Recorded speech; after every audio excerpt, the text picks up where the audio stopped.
നിങ്ങളുടെ ഒരു അവിയൽ വെക്കാൻ പോയെന്താ കഷ്ണങ്ങളെല്ലാം ഒന്നിച്ച് നുറുക്കിയിട്ടിട്ടുണ്ട്.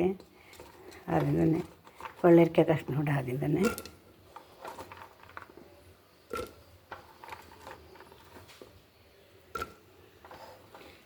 ചക്കപ്പൂല്,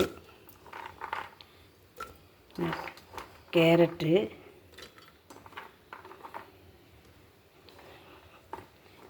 പിന്നെ കൈപ്പക്ക, പിന്നെ നരമ്പനുണ്ട്,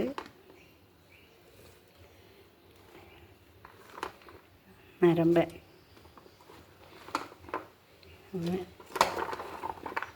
എല്ലാം കൂടെ എല്ലാ കഷ്ണങ്ങളും ഇതിലിട്ട് പയറിൻ്റെ കുരുവാണ്, പയർ കുരു ഇടാൻ. പിന്നെ നമുക്ക് കോവയ്ക്കുണ്ട്. ഒന്നേ കുറവിലും മുരിങ്ങക്കായില്ല. അതിന് പകരം നല്ലൊരു സൂത്രാക്കിയിട്ടുണ്ട്. മുരിങ്ങ ഇരയിട്ടിട്ട് സമാധാനിക്കാം. അങ്ങനെ കഷ്ണങ്ങളെല്ലാം കുക്കറിലിട്ടു. ഇനി കുറച്ച് മഞ്ഞൾപ്പൊടി ഇട്ടിട്ട് ആവശ്യത്തിന് വെള്ളം ഒഴിച്ചിട്ട് തീ കത്തിക്കാം.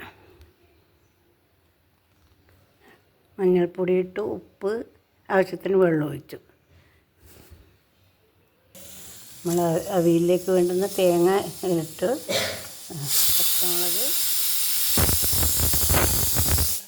വെളുത്തുള്ളി ചതച്ചിട്ട് കൊണ്ടുവരാം. നമ്മൾ അരപ്പെല്ലാം ചേർത്തു, ആവശ്യത്തിന് തൈരും ചേർത്തു. ഇങ്ങനെ കറിവേപ്പില ഇട്ട് കൊടുക്കുന്നുണ്ട്. തുള്ളി പച്ച വെളിച്ചെണ്ണ നനച്ച് കൊടുക്കുന്നുണ്ട്. നമ്മളെ മുരിങ്ങക്കായില്ലാത്ത അവിയൽ റെഡിയായി.